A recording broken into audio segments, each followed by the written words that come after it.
今回は世界陸上に日も冷めやらぬ国立競技場でバックステージツアーがあるということで参加してきました。目次はこんな感じ。1、国立競技場スタジアムツアーの概要。2、貴賓室と聖地屏風の見学。3、トラックとロッカールームの見学。最後に実際のトラックに足を踏み入れたところと、ロッカールームで国立競技場に降り立った歴代のヒーローのサインが見られたところがハイライトですかね。歴代のサッカー日本代表から新しいところではスノーマンまで。最初にバックステージツアーの概要から。基本的に国立競技場でイベントやその準備がないときには、平日週末問わず定期開催されているようで、ネットで開催時期を調べて予約することになります。ツアーの時間は90分なんですが、回る箇所が重ならないようにうまく運営されているので、朝は9時から30分刻みで、午後は3時過ぎまで、各時間枠でツアーの募集があります。なので、私たちは勝手に時間枠ごとの人数は結構少ないのかと思っていましたが、私たちは土曜日の11時30分の会に参加、60人の大集団でした。これだけ人数も多いので、帯同するスタッフもガイドというより、ツアー客を施設内に残さないような確認と誘導が主で、あまり解説付きのガイドツアーというよりは、自由見学ツアーに近いイメージなのかと思います。要所要所で解説はしてくださるのですけど、集団の後ろの方にいると全く聞こえずという感じだと思います。ただその分、大人2500円とリーズナブルな価格で、競技場のトラックに立てるというのはなかなか良い経験だと思います。サッカーや陸上をやっているお子さんなんかも楽しいツアーになるのではと思います。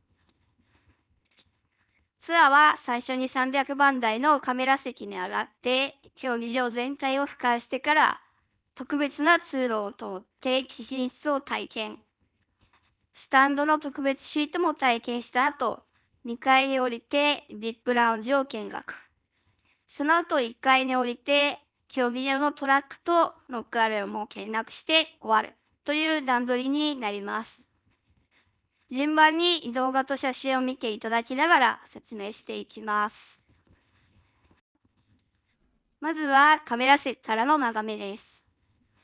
私たちが世界陸上を見に行った時も300番台の席ではあったので、ここはちょっと見られた感じ。解説でスタジアムの席の背もたれの色が3色のアースカラーで塗り分けられているのは、自然の感じを出したいのと、席を単色にしないことで空席があっても悪目立ちしないようにするためなんだって。とはいえ、早く下の階に降りたい。続いて、秘密の通路から3階の貴賓室に移動します。移動途中の通路もまだ新築の木材の香りがする綺麗な絨毯地になっています。ここの貴賓室は、皇室から国賓クラスまで、すべてこちらの貴賓室利用とのこと。写真のソファーも見た目は普通な感じですが、座ってみると想像以上にしっかりした作りで、むやみに沈み込まない、すごく良い品質のソファーでした。寝室の奥には、青柳美容さんの聖地の希望が。1階の通路の希望も全部青柳さんだそうです。まだ30代の CCTA の書道家さんだそうですね。寝室からテラスに出たところには、VIP 用のシートがありました。おのおの独立して、革張りの贅沢な作り。とりあえずこれ座って写真撮っとこう。ここから2階で降りると、VIP ラウンジがあり、関係者が休憩できるスペースがあります。競技場の外からも見えるので気になっていたのですが、ここはまあ普通のラウンジという感じ。天井が高くて開放的ではありますが、まあ普通ではありますね。ここでいよいよ1階に降ります。まずは駐車スペース脇の通路を抜けるところに、この前の世界陸上の内外の選手のサイン壁が。ちょっと小さいので、なかなかお目当ての選手は見つけられませんでしたが、その後、ロッカールームと競技場トラックに入って、しばらく自由見学時間。どこから見るか迷っちゃう。みんな真っ先にトラックに出ていくので、裏を変えて先にロッカールームから回ります。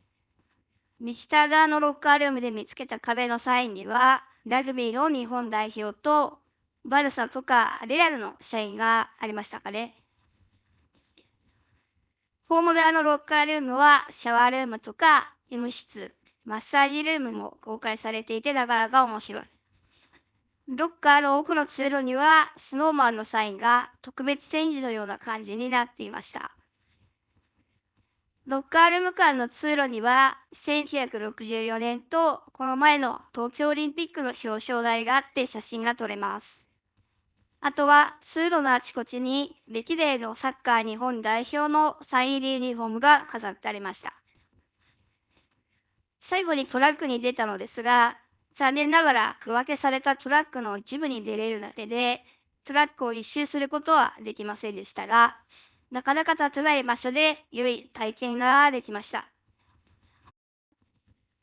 この後、国立競技場の隣の日本オリンピックミュージアムにも少し寄ってきました。